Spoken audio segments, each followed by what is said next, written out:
This is IBM Museum. I'm dressed up a little bit more formally because I'm welcoming a whole bunch of new subscribers that happened today.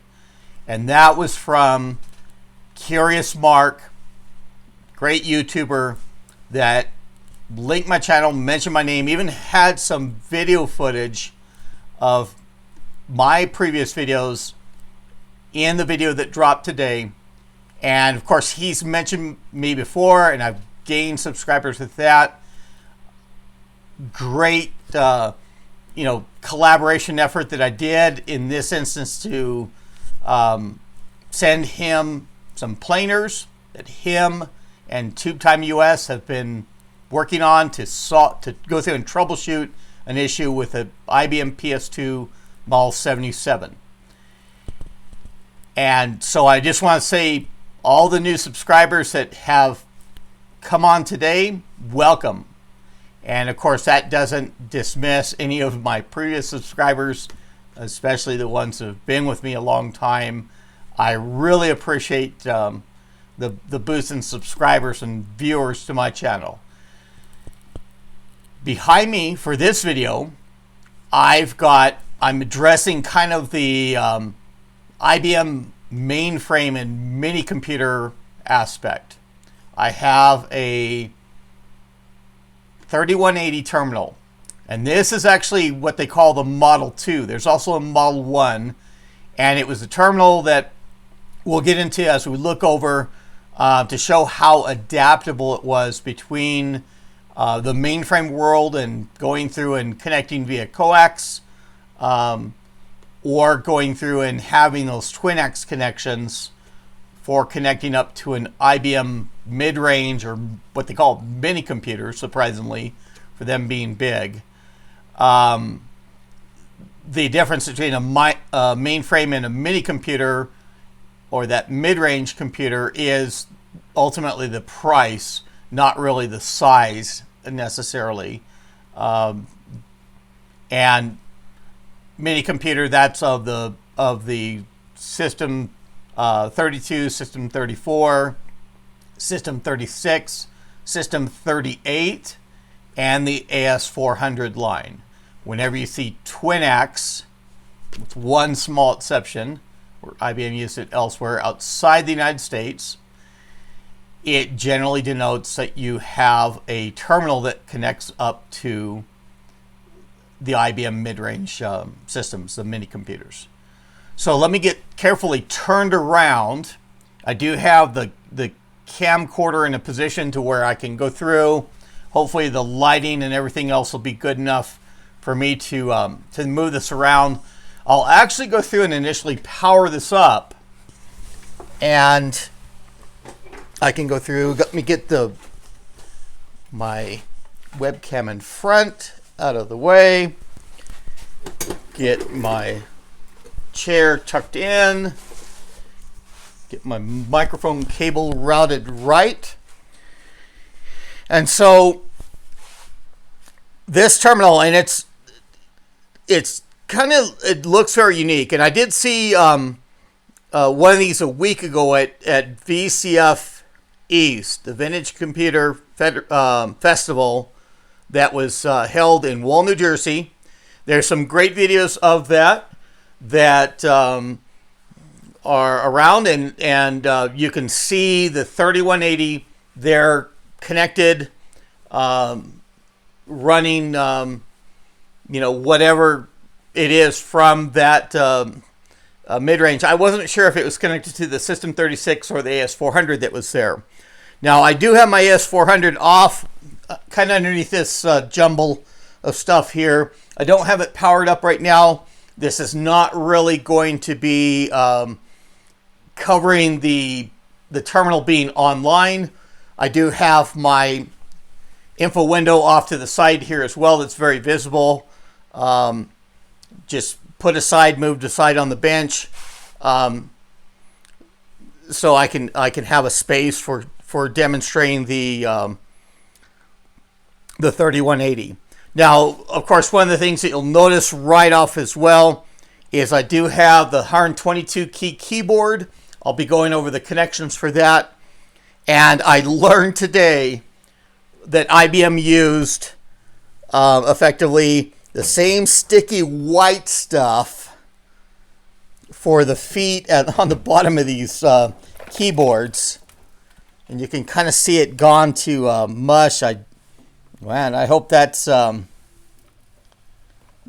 typically one of the little plastic pieces, and those don't typically mean too much, but has come out.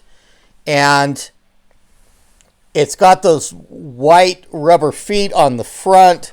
This one's kind of smudged. At least it's got some covering, but this is just absolute gooey mess. And these are on the bottom of the PS2 Model 40s and Model 57s and Model 77, like Curious Mark has.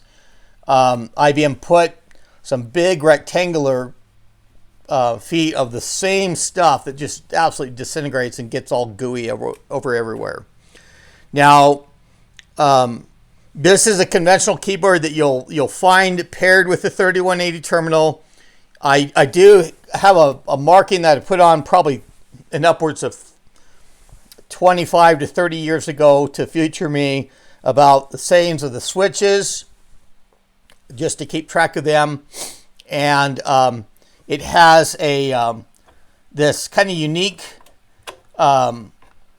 feed out to the side where you can really angle this keyboard up quite intently. And we'll show the connection of the 122 keyboard on the back of this as I go through. As I say, the 3180 is kind of unique in the fact that it seems to be the most configurable as far as the really kind of the height adjustment that it can do. You won't see that sort of adjustment on the other IBM terminals. Now, when I power it up for the inactive screen, and it does give a kind of a long beep there, just testing the speaker. Another beep. And for the inactive screen, when it's it's not connected to a running host system, it just has that square pattern of letters, and it shows some of the different intensities and blinking characters. It is a green screen terminal. And just to show the video of that the display is working properly, having that grid that looks very well adjusted, in this case of still being a CRT monitor. Now, there is a tiny bit of burn-in from the characters that are typically on the screen from these terminals being on a long time and having those characters in the same position despite the other areas of the screen changing as the operator goes through and works with things. It's mainly just an X that's down here towards the bottom that is the burn-in that I've seen with this unit. Now, I'm going to go through, I'll get the keyboard off to the side in a sticky mess. I can go through and put that down, and I'll go through the first thing I'm going to do after I go through and unpower, I'll pull the power plug, and I'll take loose the keyboard.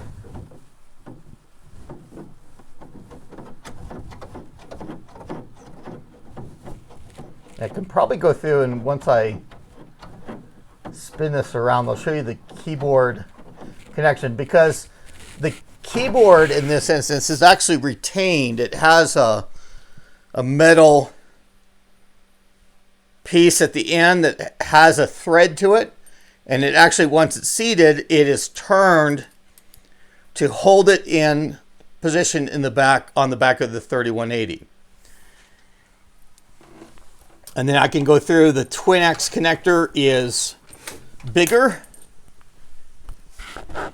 and I'll be going through and detailing what is to the Twin X connectors, the cables, in a later video. as well as other terminals.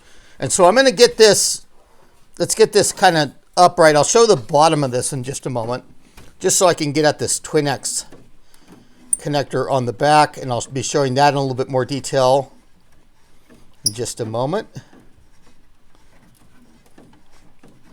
And it has the same thing. I'm going through and spinning that loose because it does have the same thing, a threaded, where it actually seats on there. And you look inside there, and there's the two pins. That's why it's called Twin-X. It's two conductors within that shielded cable. Very heavy cable, not very routable. I mean, even the network guys that remember what was called the thick net or the 10 base 2, remember just how inflexible that cable was. Well, this stuff, and this is probably a little bit thinner than the Twin-X cable typically is. We'll just get that off to the side as well. Okay, and let's move to the bottom of the unit. And there is a Lazy Susan that freewheels. Now, when there's pressure on this, and the bottom of the terminal, this metal, heavy metal piece, to keep it, not tipping over on the table or anything like that, you shouldn't contact. I mean, it does have some screws in there that could gouge a tabletop or something else. But this, when there's pressure on this Lazy Susan, it stays in place pretty good. So this thing on top of a table doesn't really necessarily, you can't move it or rotate it around most typically. You have to just take a little bit of weight off of it for this to freewheel a little bit better. It just seems like these rubber feet just kind of slide otherwise. And I mean, it freewheels enough. I don't think it needs any grease or anything like that that's in there. Just saying, when there's pressure on that, it doesn't rotate very well. And you saw me push the two pieces in for the side for adjusting the elevation.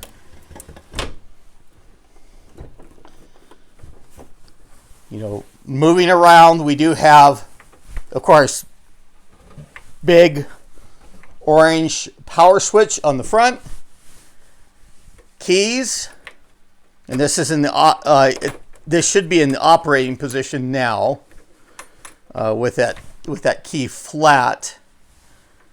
And I think a lot of these are they're probably keyed alike, I think.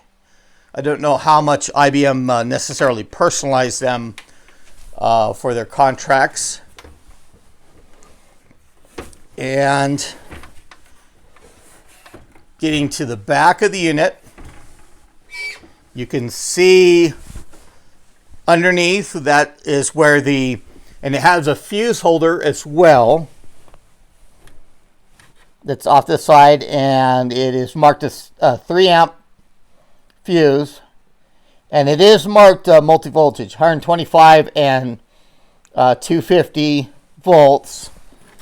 And I think that's just for popping out the fuse. You move the lever after you have that clear plastic piece slide out, and you could pull the glass cartridge fuse out of there. But it typically, that clear cover goes over the top of the fuse to expose where you have the standard C13 power connection with typical in the computer industry. Now, this is where the keyboard connects in, and it of course has it's threaded to where that cable goes in. It is keyed, and this is, if you didn't see before, the 5-pin DIN, very similar to the old IBM PC, XT, and AT, but the pins are more splayed out, and this is actually in an angle of 240 degrees for these. It's not the half moon or the 180 like is typical. And this is the same keyboard style, the same connector that would be used on the 3270 PC. It has a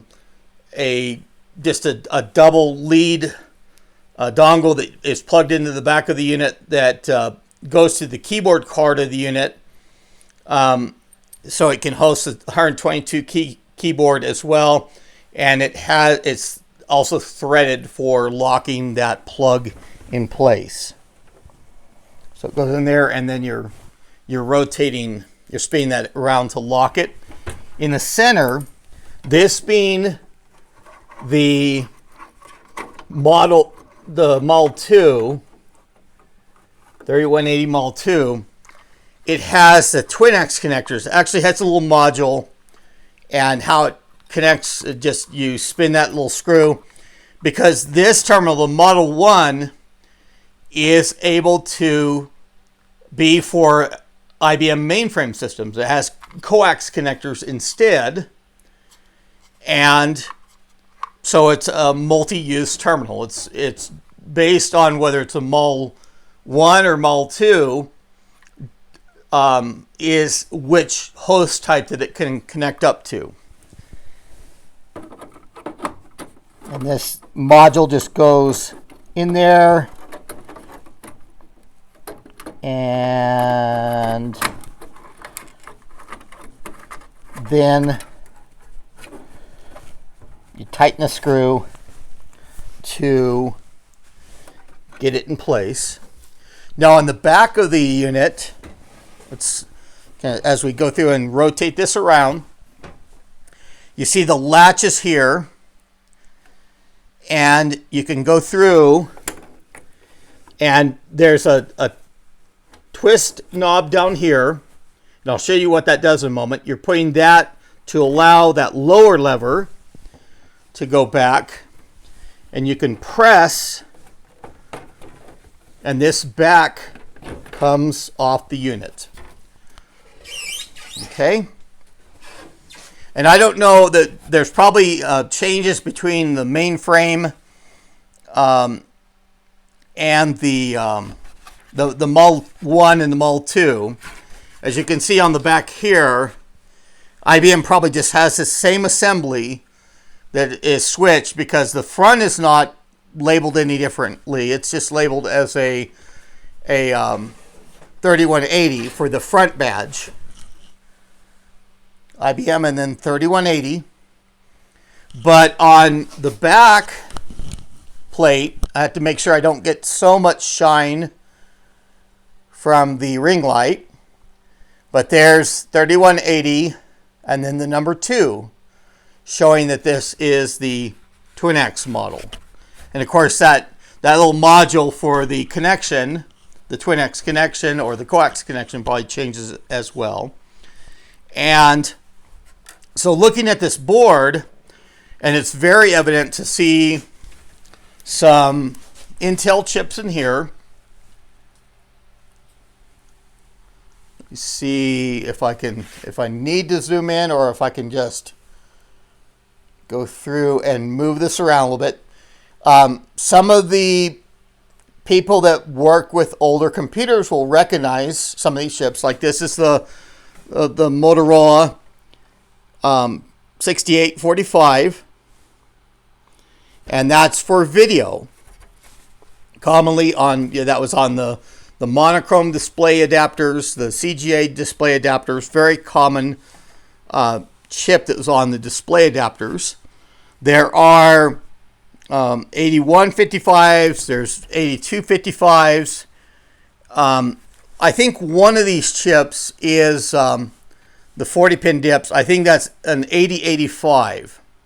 And ultimately, a lot of terminals that are for the mid-range IBM systems have an 8085 CPU.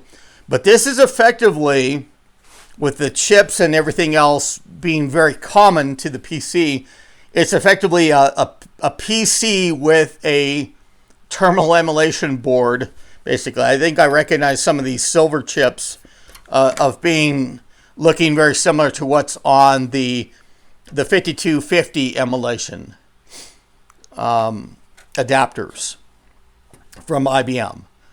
And we can kind of see as that goes through, it's got for this lower tab, if you have that rotated, prevents that from moving fully to be able to pull the back off.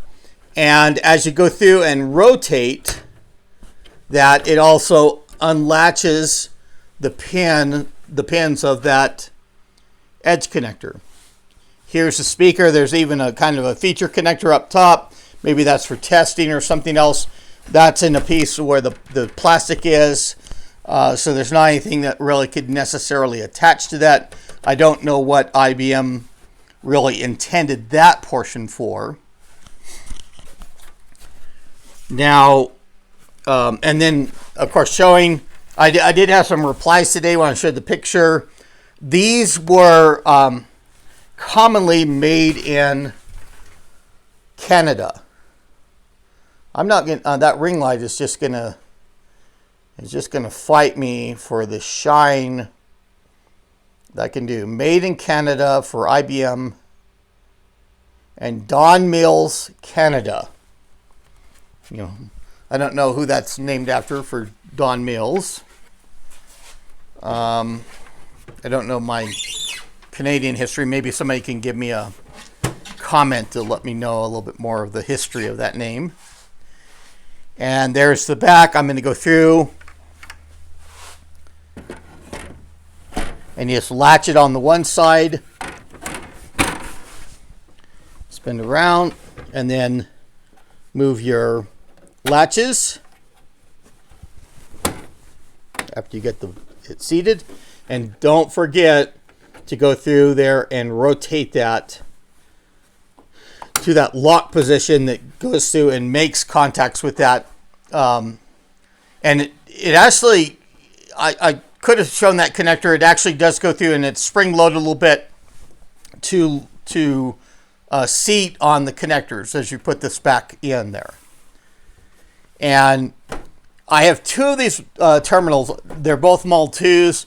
It'd be kind of neat sometime to see the model, the 3180 Mod 1, just to kind of see what that board in the back looks, how it's different from the one that this has.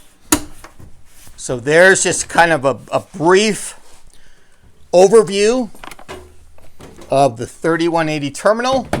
There'll be some other terminals that I'll be showing in the next few videos. And certainly if you enjoy this video, go ahead and click on that like button, please. Please leave a comment if you have anything to add concerning this model. I'd like to get that feedback and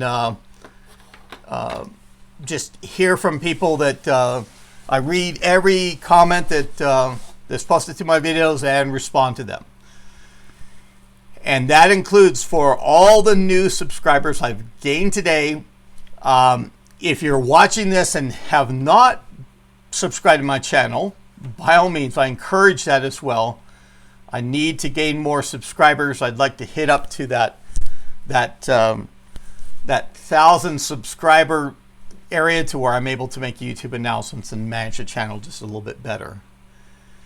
But that's all I have for now. This is IBM Museum. Thank you.